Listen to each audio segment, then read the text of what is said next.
Hello students, good morning to all of you.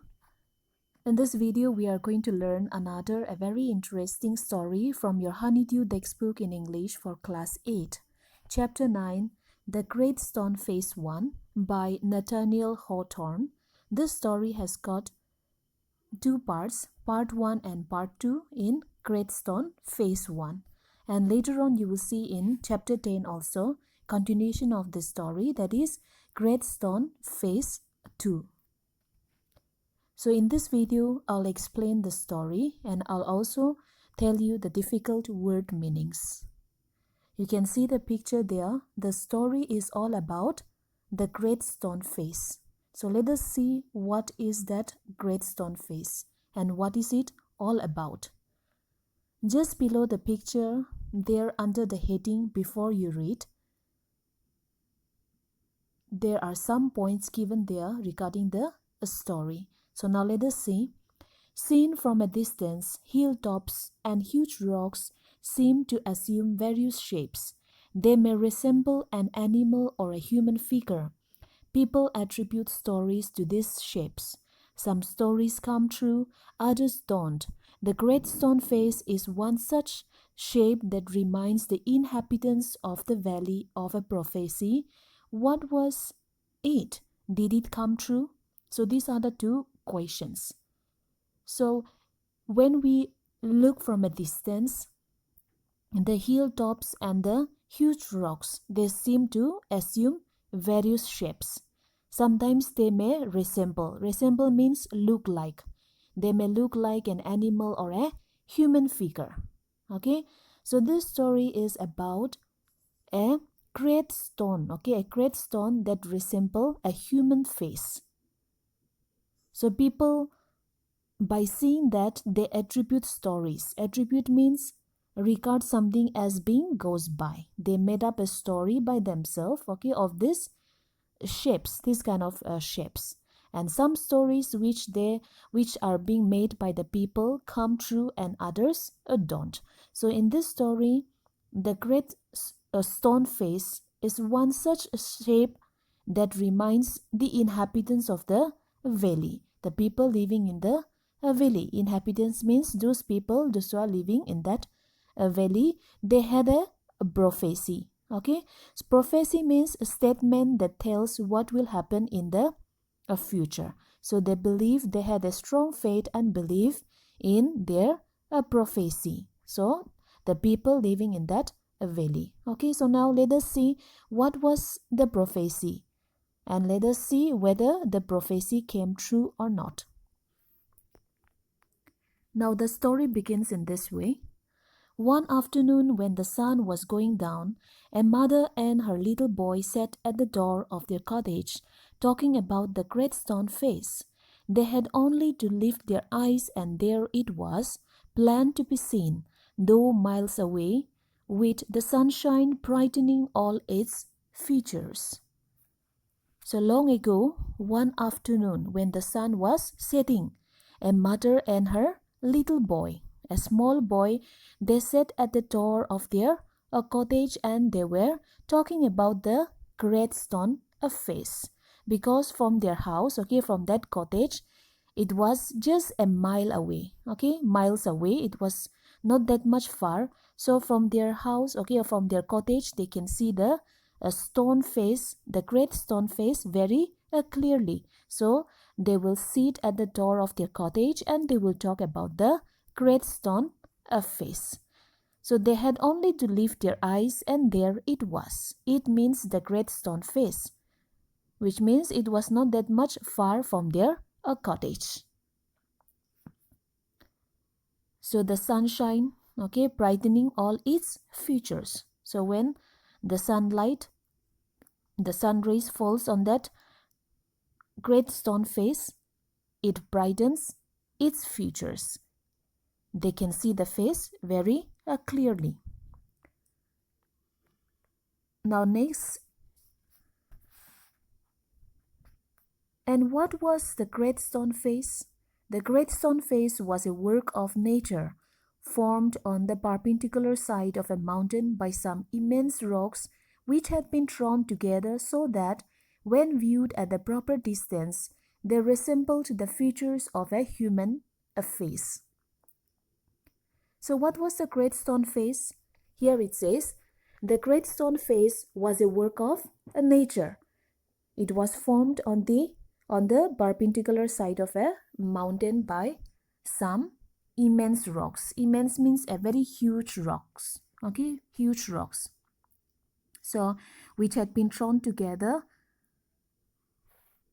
or piled up together, and when viewed at the proper distance, they resemble the features of human face. Okay, so that was the great stone face. So it was a work of nature. And if the spectator approached too near, he lost the outline of the enormous face and could see only a heap of gigantic rocks piled one upon another. So if the spectator, if anyone looks at that great stone face nearby or come closer and look at the great stone face, they couldn't see or they can't see the face properly. They could see only the gigantic rocks, a heap of gigantic rocks which are piled one upon another. But if it is watched from afar, the great stone face or the great stone or the rocks resemble a human face. But seen from a distance, the clouds clustering about it, the great stone face seemed positively to be alive. So when it is seen from afar, then it looks very natural, like a human face. It was the belief of many people that the valley owed much of its fertility to the benign face that was continually beaming over it. Benign means kind or a gentle. Beaming means a smile broadly.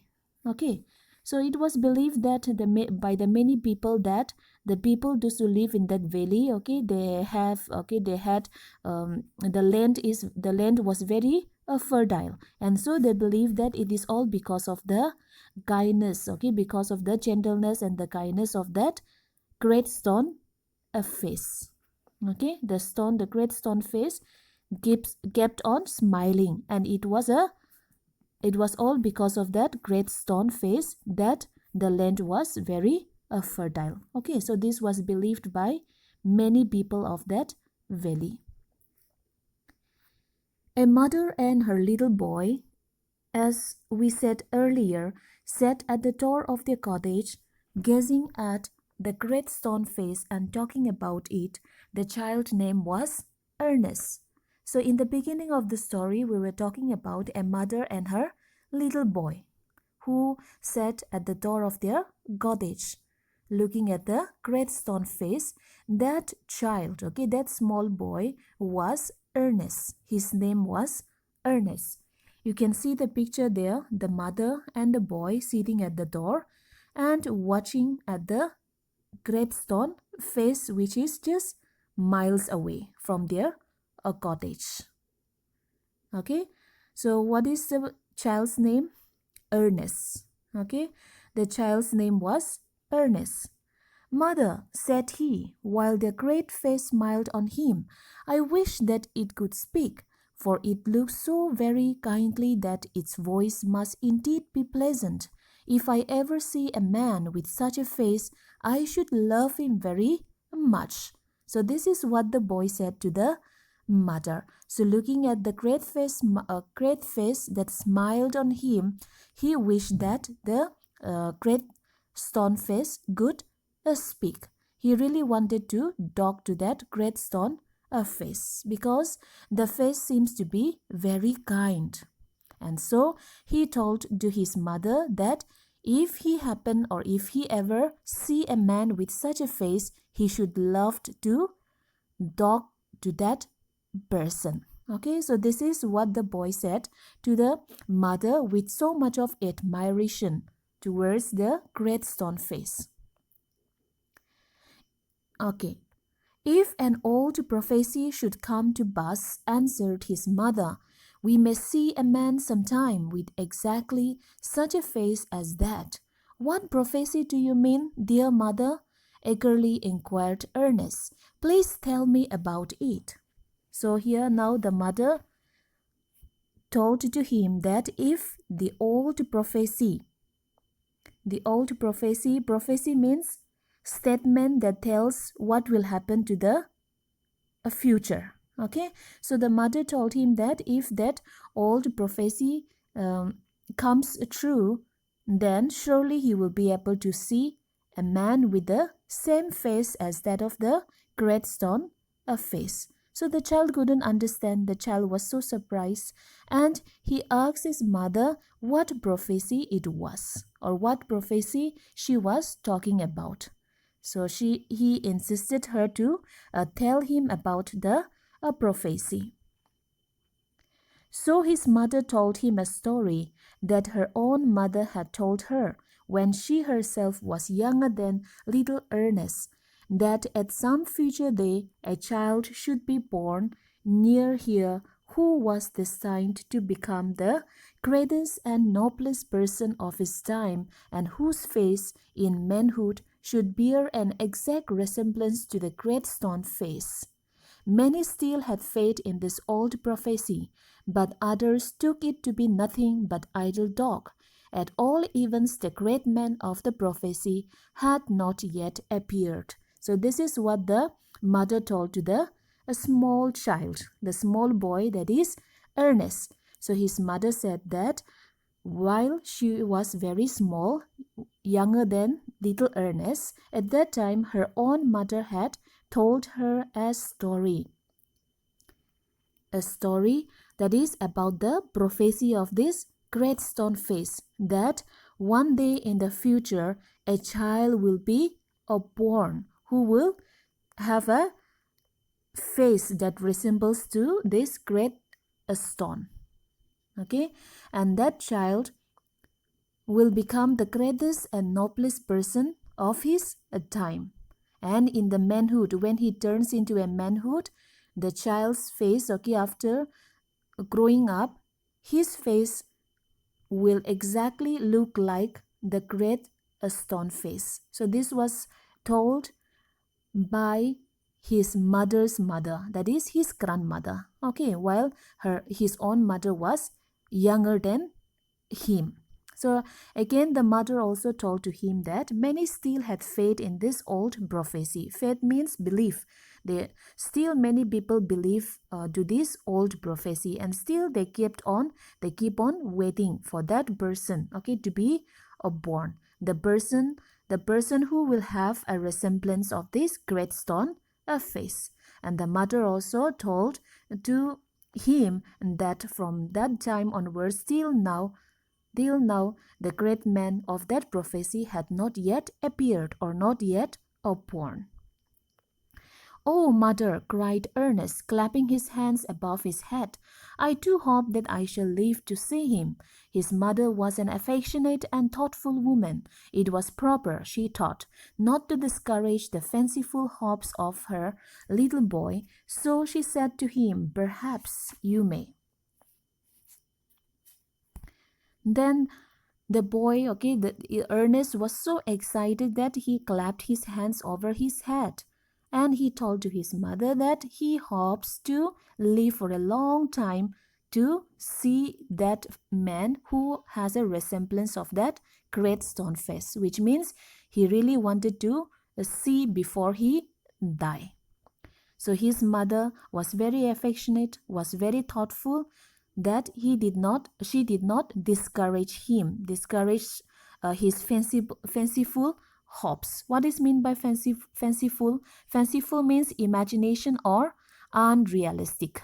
Okay, so he had these fanciful hopes, and so the mother didn't want to discourage him. And so, being thoughtful and being affectionate, his mother encouraged him and told him that yes, perhaps you may, maybe. Okay, so this is what the mother replied to the child.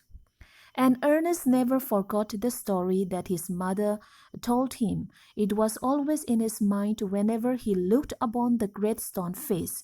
He spent his childhood in the log cottage where he was born, was dutiful to his mother and helpful to her in many things, assisting her much with his little hands and more with his loving heart. In this manner, from a happy yet often pensive child, he grew up to be a mild and quiet youth.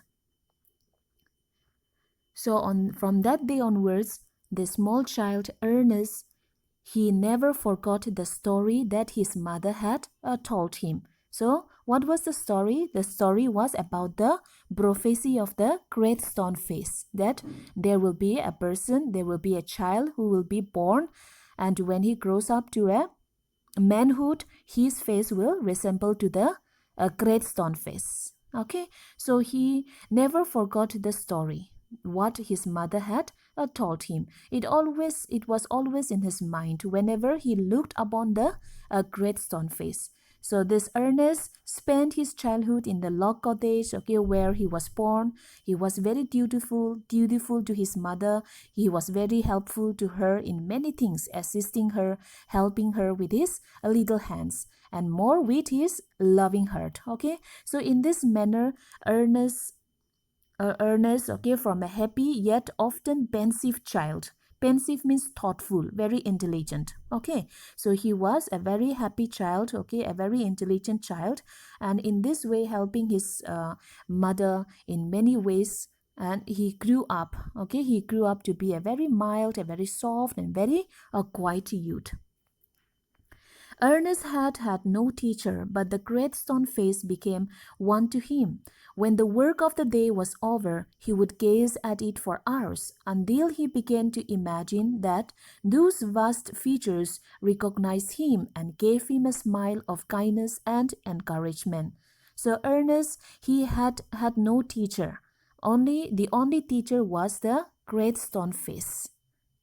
Okay, so when the work of the day was over, what he would do? He would gaze, he would look at the great stone face for hours until he began to imagine, okay, that those vast features recognize him. He will imagine, okay, he imagines that, okay, he imagines from within that the great stone face gave him, imagines that that stone gives him a smile of kindness and encouragement. So that is what he imagines. So whenever he sits and he watches the great stone face, he gets lots of encouragement.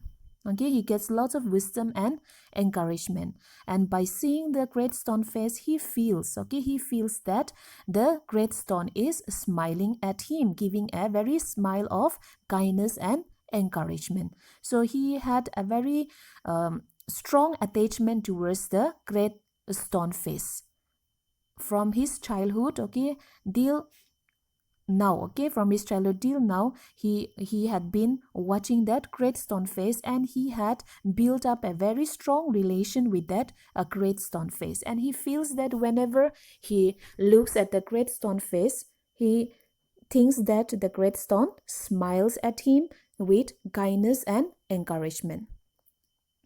About this time there went a rumor throughout the valley that the great man, who was to bear a resemblance to the great stone face, had appeared at last. So one day there was a rumor throughout the valley, okay, about the great man. The rumor was that there was a person, okay, a person has appeared in the valley, a person who has a resemblance, a person's face, okay, his face looks like the great stone face. So that was the rumor. Okay, so now let us see whose face, okay, let us see the person. It seems that many years before, a young man had left the valley and settled at a distant seaport. Cattergold, which was his name, had set up as a shopkeeper, and being sharp in business matters had become so very rich that it would have taken him 100 years only to count his wealth.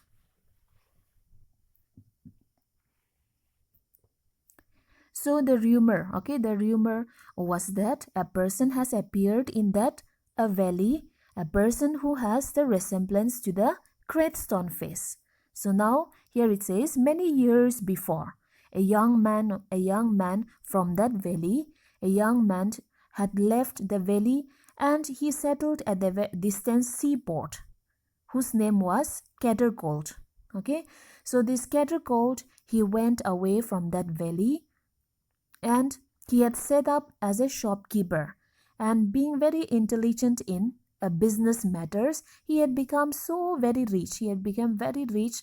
Now here it says that he has lots of money that a person will take 100 years to count his wealth, his richness, which means he was extravagantly rich. He was so rich. He became very rich.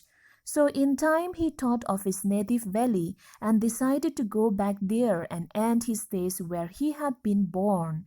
So after he left that valley, he started business, and being very intelligent in his business, he became very, very rich. And now this young man, this young man who had gone many years back, and had become rich, this man wanted to come back, return back to the native valley.